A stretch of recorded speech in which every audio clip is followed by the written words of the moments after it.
नमस्कार, मैं अशोक कुमार पांडे और स्वागत है आपका टीसीएच पर। आज शनिवार है और शनिवार रविवार यानी कि वीकेंड आते ही फिर से शुरू हो जाता है वही तमाशा कि अमेरिका ईरान पर अटैक करेगा या समझौता आगे बढ़ेगा या क्या होगा। वीकेंड होता है, मार्केट बंद होता है और मार्केट जब बंद होता है तो ट्रंप दहाड़ने लगता है। जब तक मार्केट खुला होता है तब तक ट्रंप मीठी मीठी बातें करता है। आज एक खबर आई है, उस खबर से मैं शुरुआत करता हूं, बाकी मैं डिटेल में जाऊंगा। खबर यह आई है कि अब अमेरिका प्लान बना रहा है क्यूबा पर कब्जा करने का। क्यूबा क्यों? क्योंकि क्यूबा के पास उतनी ताकत नहीं है कि वो ईरान की तरह पलटकर अटैक कर सके। तो ट्रंप ये कह रहा है कि जब ईरान से जहाजें लौटेंगी, जो जंगी जहाजें गई हुई हैं ईरान में, जब वो लौटेंगी वहां से तो क्यूबा पर कब्जा कर लेंगी। अब अमेरिकी जनता को दिखाना है कि हमने जीत लिया। क्यूबा के तेल पर कब्जा करना है तो कमजोर सबसे आसान होता है। कब्जा करने के लिए वेनेजुएला के राष्ट्रपति को उठा लिया। क्यूबा पर कब्जा करने का प्लान है। क्यूबा में जबरदस्त नाकाबंदी हुई थी। इतनी नाकाबंदी हुई थी कि कई दिनों तक वहां पर लाइट नहीं थी क्योंकि आयल कहीं से पहुंच नहीं पा रहा था। उसके बाद रशिया ने बाकायदा अपना एक जहाज भेजा और साथ में अपनी सेना भेजी कि अगर इस जहाज को किसी ने रोका तो हमसे सीधी सीधी जंग होगी। नतीजा यह हुआ कि आयल वहां पर पहुंचा और अब क्यूबा भी कह रहा है कि वो कुछ आयल प्रोड्यूस कर सकता है और वहां पर बिजली आ गई और जिंदगी चलने लगी। आप ये समझिए कि जैसे ईरान के ऊपर 40 साल से ज्यादा वक्त से लगातार प्रतिबंध लगाए गए हैं, लगातार सैंक्शन लगाए गए हैं, नाकाबंदियां हुई हैं, क्यूबा के साथ भी यही हुआ है। क्यूबा में रिवॉल्यूशन हुआ और रिवॉल्यूशन के बाद फिदेल कास्त्रो वहां गद्दी पर बैठते हैं और उसके बाद से लगातार क्यूबा के ऊपर नाकाबंदी है, क्यूबा के ऊपर सैंक्शन है। यूनाइटेड नेशन में मामला जाता है तो केवल अमेरिका और इजराइल उसको वीटो कर देते हैं। बाकी पूरी दुनिया कहती है कि क्यूबा के ऊपर से सैंक्शन हटाना चाहिए। क्यूबा का एग्जाम्पल इसलिए इंपॉर्टेंट है कि एक तरफ अमेरिका कहता है कि एटॉमिक बम नहीं होना चाहिए और दूसरी तरफ जिनके पास एटॉमिक बम, जिनके पास न्यूक्लियर बम नहीं है,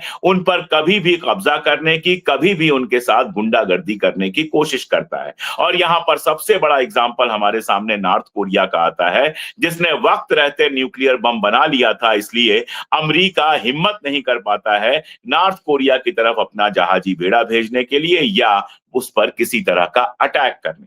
तो क्यूबा पर हमले की जो बात हो रही है उसका एक इशारा यह है कि ईरान में शायद अब आगे लड़ाई ना हो, लेकिन इसका कतई मतलब नहीं है कि ईरान से लड़ाई की सारी आशंकाएं खत्म हो गई। दरअसल ईरान ने जो प्रपोजल दिया था, मास्को गए थे अराक्ची, आप जानते हैं, 2-3 बार पाकिस्तान गए, ओमान गए और मास्को से लौटने के बाद जो फाइनल प्रपोजल पाकिस्तान को सौंपा था, 14 पॉइंट का प्रपोजल बताया जा रहा है। उस प्रपोजल से यह कहा जा रहा है कि ट्रंप खुश नहीं है। ट्रंप ने कहा कि प्रपोजल हमको मिल गया है, डिप्लोमेसी अभी भी हो सकती है, लेकिन हम इससे खुश नहीं है। नाखुश होने का जो कारण यह है कि ट्रंप चाहते हैं कि उसमें किसी तरह से न्यूक्लियर वाला मामला डाला जाए। मैंने आपको बताया था और जो मैंने आपको उस दिन बताया था वो अब बहुत सारे अखबारों में और बाकी जगहों पर छप रहा है कि मुझे पूरी उम्मीद ये थी कि मास्को जो गए हुए हैं अराक्ची, तो मास्को ये गारंटी देगा कि आपका जो एनरिच्ड यूरेनियम है आप आराम से रशिया में रखवा दीजिए और एक मियाद तय कर दीजिए 5 साल 10 साल की, उसके बाद आप अपना एनरिच्ड यूरेनियम ले लीजिएगा। इससे होगा ये कि अमेरिका ये मान सकता है कि एनरिच्ड यूरेनियम रशिया के पास है, इसलिए फिलहाल ईरान बम बनाने की कोई कोशिश नहीं करेगा। जो ओबामा के साथ समझौता हुआ था उसमें भी यही बात। तो कहा यह जा रहा है कि इस बात से ट्रंप खुश नहीं है। ट्रंप चाहता है कि उसमें यह शर्त लगे कि जिस जगह पर 12 रोजा जंग के आखिरी दिन अटैक हुआ था, जहां पर एनरिच्ड यूरेनियम होने की बात है, उस जगह को छेड़ा ना जाए, उस जगह को एज इट इज छोड़ दिया जाए और ईरान किसी भी तरह से बनाने की कोशिश ना करे न्यूक्लियर बम या फिर एनरिच्ड यूरेनियम को और बढ़ाने की या उसके इस्तेमाल की कोशिश ना करे। कुल मामला यह है कि ईरान ने जो अपना एनरिच्ड यूरेनियम बनाया है, जो 60% उसको एनरिच किया है, ईरान उसका इस्तेमाल ना कर सके। अब रशिया के पास भी अगर वो एनरिच्ड यूरेनियम होता है तो भी ईरान उसका इस्तेमाल नहीं कर पाएगा और यही लॉजिक ईरान रख रहा है कि आप चाहते हैं हम इस्तेमाल ना करें, हम नहीं करेंगे, लेकिन हम आपको नहीं देंगे, हम आपके किसी दोस्त को नहीं देंगे, ये हम रशिया को दे सकते हैं जिसके ऊपर हमारा भरोसा है कि वो इसका इस्तेमाल नहीं करेगा, इसको संभाल कर रखेगा और जब वो मियाद 5 साल 10 साल की जो भी मियाद तय होगी हमारे बीच में, जब वो मियाद पूरी हो जाएगी तो हमारा एनरिच्ड यूरेनियम हमको वापस मिल जाएगा। कहा यह जा रहा है कि नई शर्त लगाकर, जो शर्त मैंने आपको बताई, वो नई शर्त लगाकर दोबारा ईरान के पास भेजा गया है और कहा गया है कि इस शर्त पर अगर आप राजी हो तो समझौता हो सकता है। यानी कुल मिला जुलाकर एक लाइन में अगर कहना हो तो हम कह सकते हैं कि डिप्लोमेसी चल तो रही है। अमेरिका लगातार नई शर्तें लगाने की कोशिश तो कर रहा है, ईरान अपने तरीके से बातचीत कर रहा है, लेकिन एक संभावना, एक खदशा बना हुआ है कि कभी भी अटैक हो सकता है ईरान के ऊपर। इस बात को आप नोट कर लीजिए। जो आखिरी मीटिंग बताई जा रही है, जिसके बारे में एक्सियास ने रिपोर्ट किया है, जिसमें मार्क रूबियो भी थे, जेडी वांस भी थे, पीट हेक्सेट भी थे, ये सारे लोग थे जो इस पूरे ईरान वाले मामले से जुड़े हुए हैं। उसमें कहा जा रहा है कि ट्रंप ने कहा कि हमारे पास दो ऑप्शन है। पहला ऑप्शन यह है कि हम ईरान के ऊपर एक बड़ा अटैक करें और सब कुछ खत्म कर दें, और दूसरा ऑप्शन यह है कि बातचीत से मामले को सुलझा लें, एक डील कर लें। अब सीधी बात यह है कि पहले जिस ऑप्शन की ये बात कर रहे हैं वो ऑप्शन पहले ही अपना चुके हैं, पहले ही ईरान के ऊपर अटैक कर चुके हैं, और कोई हल्के फुल्के अटैक नहीं थे। 50 से ज्यादा हॉस्पिटल्स खत्म कर दिए और भी दुनिया भर के बम गिराए। पहले ही दिन उनके लीडरान को खत्म कर दिया, खामनेई साहब को मार दिया। उसके बाद मीनाब पर बम गिरता है ये सोच के कि ये कोई मिलिट्री अड्डा है, जबकि मीनाब बच्चों का स्कूल था। तो करना जो कुछ था वो सब कर चुके हैं। अमेरिकी फौज अच्छी तरह से जानती है कि इसके बाद भी अटैक करेंगे तो ईरान हारेगा नहीं, इनके अटैक से ईरान हारने वाला नहीं है। इस बात को अमेरिकी फौज भी जानती है, इस बात को ट्रंप भी जानते हैं, और अब इस बात को सारी दुनिया जानती है कि ईरान न तो वेनेजुएला है और ना ही ईरान क्यूबा है या कोई और मुल्क है जिसको आसानी से दो चार अटैक करके, दो चार बम गिराकर, दो चार अड्डे उड़ाकर खत्म कर दिया जाए या दो चार लीडरान को मारकर खत्म कर दिया जाए। ऐसा ईरान नहीं है, ये अच्छी तरह से ये लोग जानते हैं।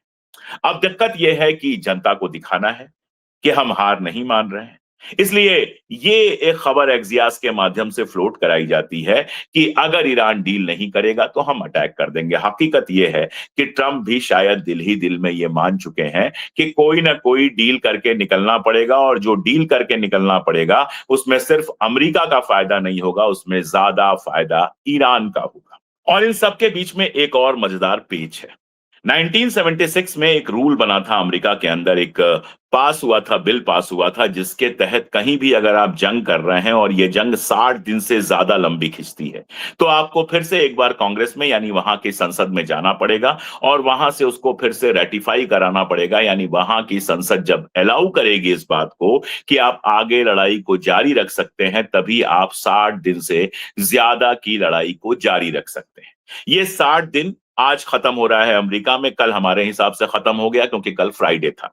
तो फ्राइडे को ये 60 दिन पूरे हो रहे हैं। तो टेक्निकली अगर देखें तो आगे लड़ाई में जाने के लिए उनको जाना पड़ेगा सीनेट के अंदर, अपनी संसद के अंदर, कांग्रेस के अंदर। अब कांग्रेस के अंदर दिक्कत यह है कि डेमोक्रेट्स तो बिल्कुल इस जंग के खिलाफ हैं ही, रिपब्लिकन्स के अंदर से भी कई सारे लोगों ने कहा है कि हम ये जंग नहीं चाहते। जहां तक अमरीकी अवाम का सवाल है तो अमरीकी अवाम का 60%, 60% हिस्सा ये कह रहा है कि ये जंग बेकार है। तो ना तो अमेरिका की जनता चाहती है, ना ही उनकी संसद यानी उनकी कांग्रेस के अंदर इस पर बहुमत मिलने की कोई उम्मीद है। तो अब ट्रंप ये कह रहा है कि हमें इस रूल की जरूरत नहीं है, ये रूल ईरान पर लागू नहीं होता है क्योंकि वार तो टर्मिनेट हो गया है। वार टर्मिनेट हो गया है, सीज फायर हुआ और अभी फिलहाल कोई लड़ाई चल नहीं रही है, इसलिए इस समय वार है ही नहीं। तो जो वार शुरू होगा, अगर हम अटैक करेंगे तो that will be a new war, वो एक नई जंग होगी, पुरानी जंग तो खत्म हो गई। अब टेक्निकली ये साबित करने की कोशिश कर रहा है ट्रंप कि अगर हम अगला हमला करते हैं तो ये हमला तो नया हमला होगा, इसलिए 60 दिन वाला रूल नहीं लगेगा, हमें कांग्रेस में नहीं जाना पड़ेगा।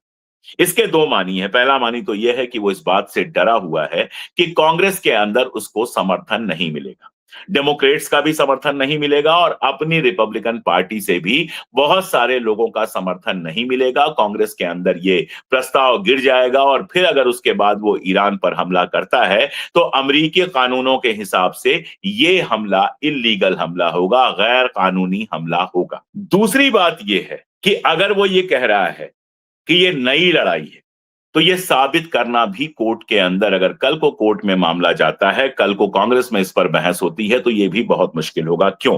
क्योंकि सीज फायर हुआ है, जंग पूरी तरह से रुकी नहीं है, वहां से अमेरिकन आर्मी को हटाया नहीं गया है, जो एक्स्ट्रा अमेरिकन आर्मी वहां लगाई गई थी वो आज भी है, और इसके अलावा नई जंगी जहाजें, नए फाइटर प्लेन्स लगातार उस एरिया में गए हैं। मैंने आपको अपडेट किया है कि इस पूरे टाइम में लगातार वहां से नए नए हथियार, नए नए जहाज, नए नए प्लेन्स, फाइटर प्लेन्स वहां पर पहुंचते रहे हैं। यानी जंग का जो प्रोसेस था, जंग की जो प्रक्रिया थी, वो लगातार चालू है। तो आप ये नहीं कह सकते हैं कि जंग खत्म हो गई है। तो ट्रंप एक लीगल प्रॉब्लम में भी है। देखिए, अमेरिका सबके बावजूद एक डेमोक्रेसी है, और ट्रंप जिंदगी भर इस कुर्सी पर नहीं बैठे रहेंगे। तो कल को कोर्ट में केस हो सकता है, और उस कोर्ट के केस में अगर यह साबित होता है, अगर ये हमला करते हैं तब की बात है, अगर डील हो जाती है तब तो कोई बात ही नहीं। तो अगर ये हमला करते हैं और ये कहते हैं वार टर्मिनेट हो गया था, तो भी कोर्ट में ये प्रूव हो सकता है कि ट्रंप गलत कह रहे थे, वार टर्मिनेट नहीं था, वार कंटिन्यू था, सीज फायर हो गया था। और ऐसे में ट्रंप को इसकी भारी कीमत चुकानी पड़ सकती। दरअसल कीमत पे एक बात जरूर याद आई, उसके बाद मैं आगे बात करूंगा। एक डेटा आया कि राष्ट्रपति बनने के बाद ट्रंप की जो नेट वर्थ है, यानी आप कह सकते हैं कि ट्रंप की जो दौलत है, वो कई गुना बढ़ गई है। और इसी बीच में दो खबरें आई।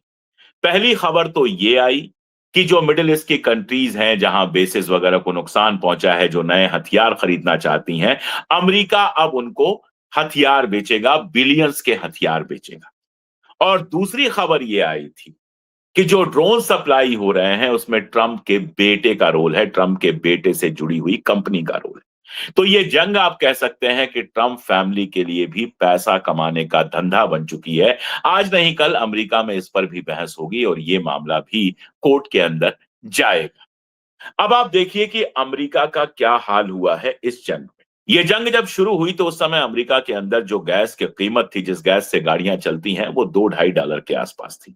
अब ये कई गुना बढ़ चुकी है। अमेरिका कह रहा है कि $25 बिलियन, $25 बिलियन उसके खर्च हुए हैं इस जंग के अंदर। जबकि अमेरिकी अखबार और अमेरिका के एक्सपर्ट्स कह रहे हैं कि कम से कम 50 बिलियन खर्च हुआ है। और कल अरागची ने बाकायदा डेटा देकर बताया कि अमेरिका झूठ बोल रहा है, 4 गुना झूठ बोल रहा है। उसका जो असल खर्च हुआ है वो $100 बिलियन तक हो सकता है।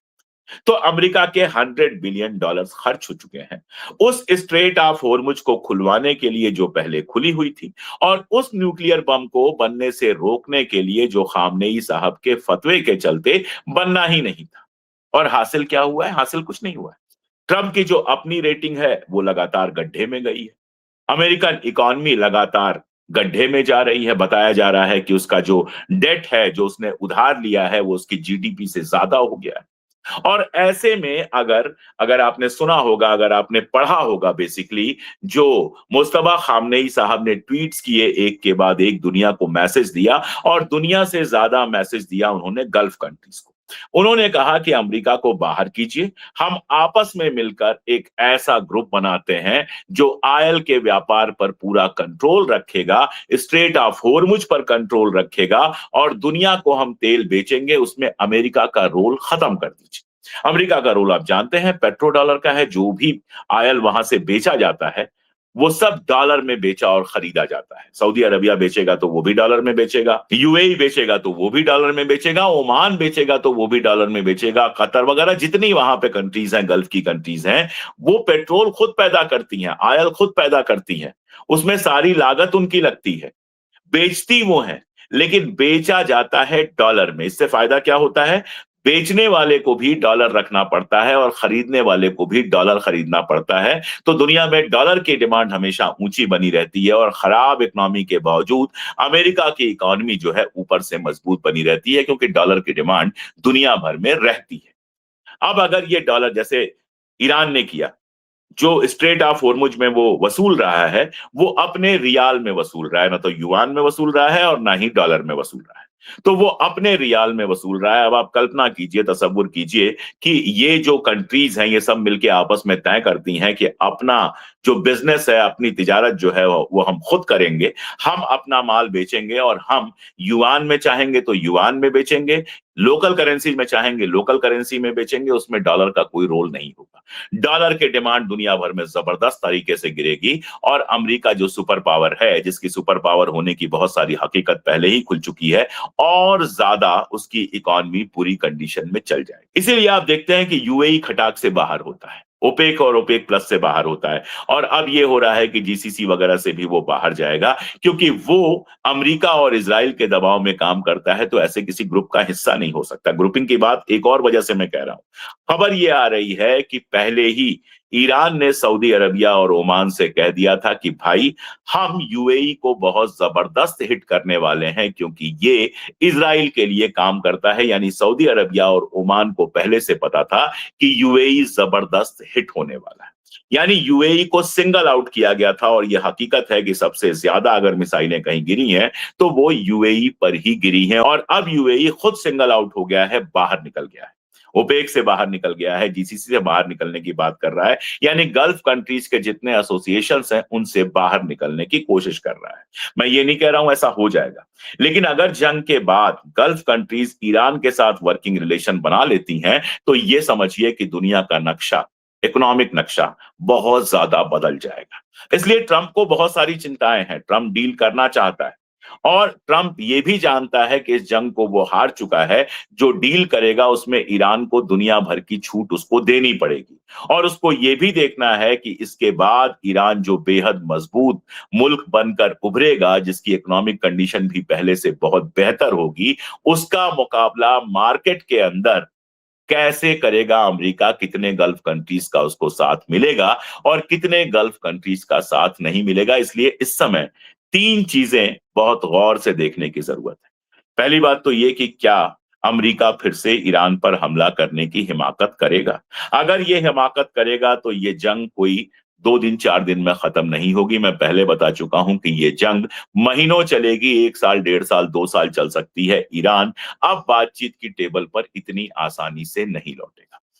दूसरी बात यह कि यूएई के ओपेक से बाहर जाने के बाद गल्फ कंट्रीज किस तरह से अपना डायनामिक्स तय करती हैं। क्या ये जंग रुकने के बाद ईरान के साथ वो वर्किंग रिलेशन बनाती हैं?